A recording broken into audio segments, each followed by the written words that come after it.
Here's a quiz. What's the tallest dog in the world? One of America's favorite cartoon dogs, and a dog that was thought to protect people from ghosts. That's right, the Great Dane. They're called like the Apollo of the dog world, and they definitely deserve that name. They're beautiful. Powerful and athletic, yes. But the Great Dane's calm disposition has led the gentle giant to be called world's largest lapdog. I had a client the other day with his Great Dane, I kid you not, sitting on his lap in the waiting room. But the roots of this breed are anything but warm and fuzzy. First of all, they're not really Danish. It's interesting that their name is Great Dane when their origins have nothing to do with Denmark. They're actually a German Mastiff. I'm stumped. Oh, I'm not sure how the name Great Dane came up. While no one really knows how the English name of this dog came to be Great Dane, the breed is part of the Mastiff family. Asiatic tribes likely brought Dane-like dogs to Germany in the 5th century. There's evidence of dogs resembling the Great Dane in ancient Rome, Egypt, and even China. The breed we know today was developed in Germany about 400 years ago. They were bred in Germany to hunt large prey, to patrol estates, and they were even used as war dogs. It's a Mastiff that's mixed with a Greyhound. I think sometimes people forget that underneath all of that calm is still a very, very large guarding dog. The breed was also ascribed mystical powers in medieval times and was said to protect against evil spirits. The Great Dane is a magical animal. Run, Caleb. Over the last 100 years, the aggression and prey drive that made the dog such a sought-after hunter have largely been bred out of the breed. Today's Great Danes prefer the couch to combat. They'll lay on the couch, you better have a big bed. They are couch potatoes.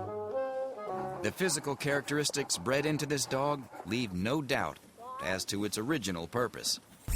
Start with great height. It's just a gigantic beast. We're talking about paws that are the size of a man's hand, fully splayed. The Great Dane is one of the tallest dogs, along with the Irish Wolfhound. The Irish Wolfhound is actually, on average, taller than the Great Dane. But a Great Dane named Gibson currently holds the title of world's tallest dog at 42.2 inches. While its cousin, the English Mastiff, is the heaviest dog at 150 pounds or more, the Great Dane is no pushover. In fact, they like to do the pushing. A lot of Danes tend to be leaners. They tend to be like Dobermans, dogs who like to step on your feet and kind of lean on you. Most of that height comes from proportionally long legs. As big as they are, they're just so beautiful to see because they're not clumsy. They're very graceful when they move. The head of the Great Dane is unmistakably Mastiff-like. The top of the skull is almost exactly parallel to the large snout. This gives the dog a regal appearance.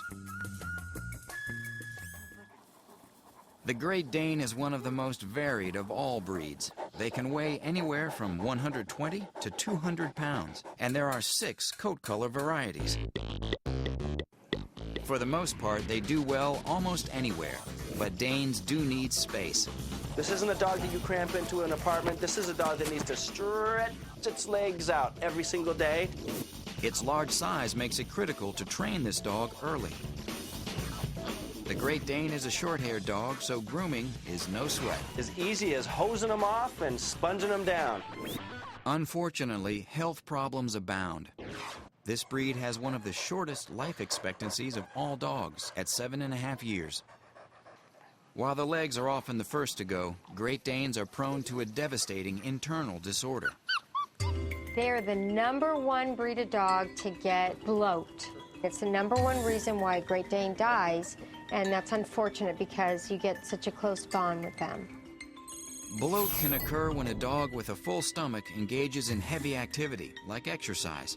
Great Danes, along with many other breeds, have stomachs that are not attached to the rib cage. During heavy activity, the stomach can flip, blocking the intestinal tract. If not treated immediately, bloat is extremely dangerous. What we need to be doing is making sure that they eat their meal and they rest for a good 40 minutes to an hour before giving them any type of exercise. Despite the health concerns, these dogs fit in well with families. I think kids might tend to think that they could climb all over that dog and, you know, ride it like a pony, climb on it when it's laying on the bed, and that's really not a safe thing to do with any dog, and certainly not a dog as large as a Great Dane. Not all dogs adhere to breed standards, but in general, the Great Dane needs space. The breed does not live long. It has lots of health issues. They're easy to groom. They're easy to train, but start early. Train and acclimate them early to children, and they'll be wonderful family dogs.